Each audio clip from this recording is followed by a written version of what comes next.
तो प्यारे बच्चों, आज हम खड़ी तरतीब में लिखकर जमा करना ये सीखेंगे। बहुत सारे बच्चे जो है यहाँ पर सवाल जब देखते हैं ऐसे लिखे हुए तो उनको डब्बे के अंदर उतारना नहीं आता है। अभी पैट का एग्जाम हुआ, उसमें मैंने देखा कि कई बच्चे जो है वो जो 3 हिंसी अदद है या 2 हिंसी अदद है तो एक ही कॉलम के अंदर 2 हिंसी अदद लिख दिए। जैसे कि यहाँ पे 220 लिखा है तो कुछ बच्चों ने क्या किया, इसमें तो 3 हिंसी लिखा है लेकिन पैट के अंदर 2 हिंसी आते, तो ये 20 उन्होंने यहीं पर लिख दिया और यहाँ पे समझ लो यहाँ 20 था और यहाँ पे 64 था तो उन्होंने 64 यहीं लिख दिया।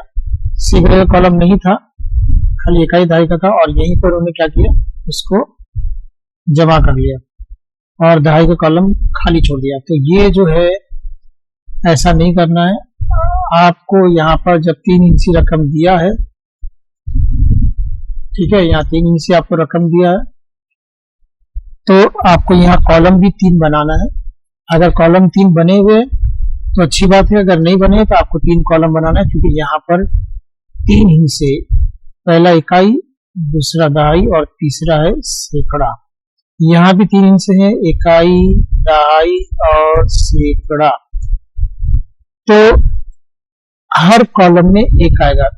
यहाँ इकाई है तो इकाई के कॉलम में हम यहाँ सिफर लिखेंगे, दहाई की कॉलम में 2 लिखेंगे और सैकड़े की कॉलम में 2 लिखेंगे फिर से। और यहाँ पर 4 है तो यहाँ इकाई के कॉलम में 4, दहाई के कॉलम में 6 और फिर सैकड़े के कॉलम में 6।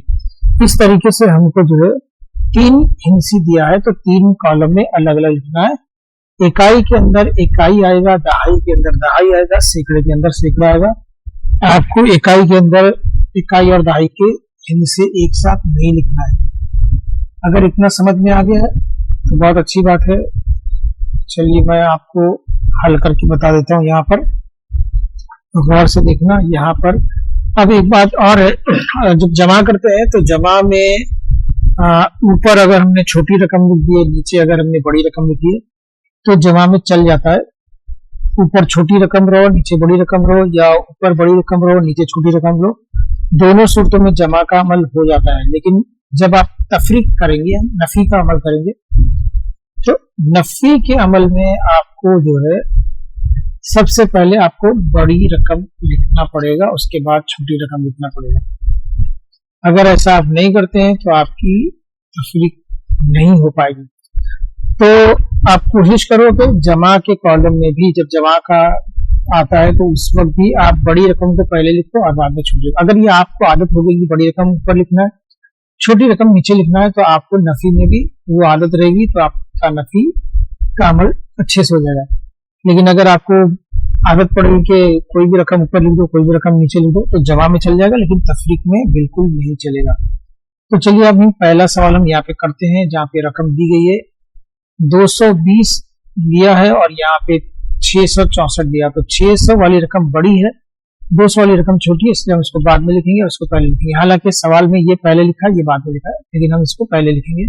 तो हम यहाँ लिख देते हैं 664, ये हो गया। अब ये रकम लिखेंगे 220, तो ये आ गई 220 और यहाँ जमा का निशान हम लगा देंगे।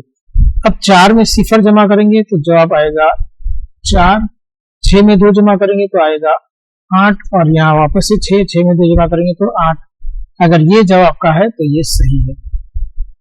उसके बाद हम दूसरा सवाल देखते हैं। यहाँ पे 351 है और यहाँ 421 है। फिर हम बड़ी रकम को पहले लिखेंगे 421, उसके बाद 351, अब फिर जमा की अलामत लगा देंगे।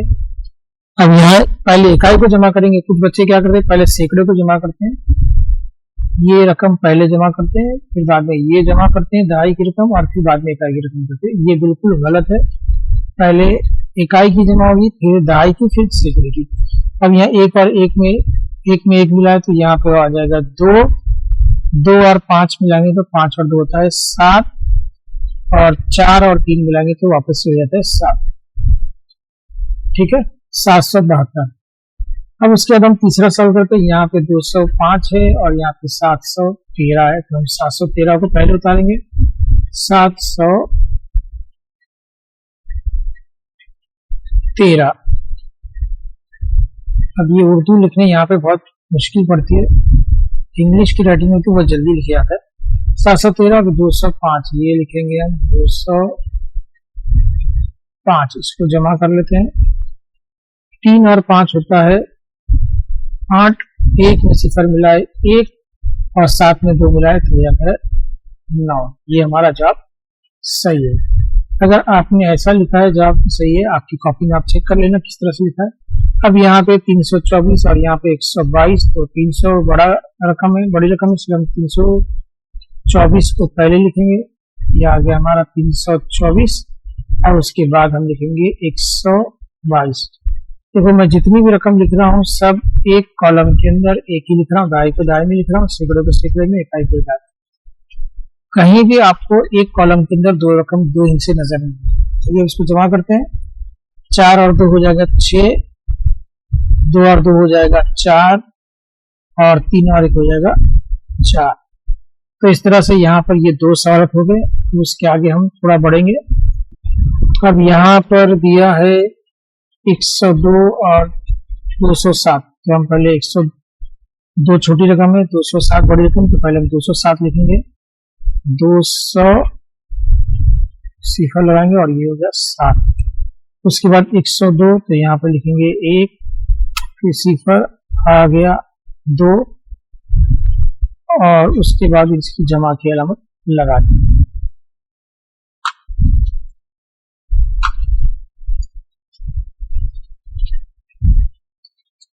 अब जमा कर लेते हैं। 7 में 2 मिलाए हो जाता है 9, 0 में 0 मिलाए 0, 2 में 1 मिलाए 3। एकदम सिंपल है, इसमें हासिल वाला नहीं है, बिना हासिल वाली जमा है, तो बहुत आसान है। अब यहाँ पे 312 है, यहाँ पे 270 है, तो सबसे पहले 312 हम लिखेंगे और उसके बाद 270 लिखेंगे। 270। अब इनकी जमा हम कर लेंगे। 2 में 0 मिलाए 2, 1 और 7 हो जाता है 8, 2 3 और 2 हो जाता है 5। ठीक है। इसी तरह अब यहाँ पे हम दूसरी रकम देखेंगे। यहाँ पे 230 है, यहाँ पे 450 है, 450 बड़ी रकम है, तो पहले 450 लिखेंगे। उसके बाद 230 को लिखेंगे, जमा की अलामत लगा देंगे। 0 और 0 हो जाता है 0, 5 और 3 को मिलाएंगे तो हो जाता है 8, 4 और 2 को मिलाते हैं तो हो जाता है 6। तो ये भी जवाब हमारा सही है, ये भी जवाब सही है और ये भी जवाब सही है। अब आते हैं हम इस रकम की तरफ। 320 है और 541 है, तो 541 बड़ी रकम है, तो हम पहले लिखेंगे 541 और उसमें 3 से मिलाना है, तो यहाँ लिखेंगे 3 और फिर 0 दाई में, फिर इकाई में 0, जमा की अलामत लगाएंगे। 1 में 0 मिलाए 1, 4 में 0 मिलाए 4, 5 में 3 मिलाए हो जाता है 8। तो मैंने यहाँ पर 8 सवाल कर दिया है। अब ये आपको करना है और ये वाला आपको करना है। तो वीडियो आपको पसंद आएगा। इसी तरीके से मैं ऐसे बहुत सारे जमा के और तफरीक के सवाल के वीडियो बनाऊंगा। आप उसको देखिए, बार बार देखने से आपको समझ में आ जाएगा। रकम आपको सही कॉलम में उतारना है। बाज़ औक़ात इम्तिहान में आपको ये बॉक्स बना के दिया जाता है, बाज़ औक़ात आपको बॉक्स नहीं बना के दिया जाता है, तो आप खुद से बना सकते हैं या एक के नीचे एक रकम लिख सकते हैं। जैसे अभी यहाँ 400 और 300 है, तो मैं आपको बिना बॉक्स के आपको लिख के दिखा देता हूँ। 400 और 300, तो यहाँ मैं लिखूंगा 400 बिना बॉक्स के और फिर लिखूंगा 300। 400 बड़ा इसलिए हमने ऊपर लिखे, 300 छोटा इसलिए नीचे लिखे। अब जमा की अलामत, बॉक्स वॉक्स मैंने कुछ नहीं बनाया, डायरेक्ट हमको यहाँ जमा करना है। 0 में 0 मिलाए 0, 0 में 0 मिलाए 0, 4 और 3 हो जाता है 7। ये हो गया हमारा जवाब। तो इस तरीके से भी कर सकते हैं। इम्तिहान में आपको बॉक्स दिया तो बॉक्स के अंदर बराबर एक एक रकम को अलग अलग कॉलम में लिखना है, तभी आपका जवाब सही रहेगा। वरना एक ही कॉलम में अगर आपने 2 हिंद से लिखकर जमा कर दी तो आपको गलत मिल सकता है। मिलते हैं अगले वीडियो में, तब तक के लिए अल्लाह हाफिज।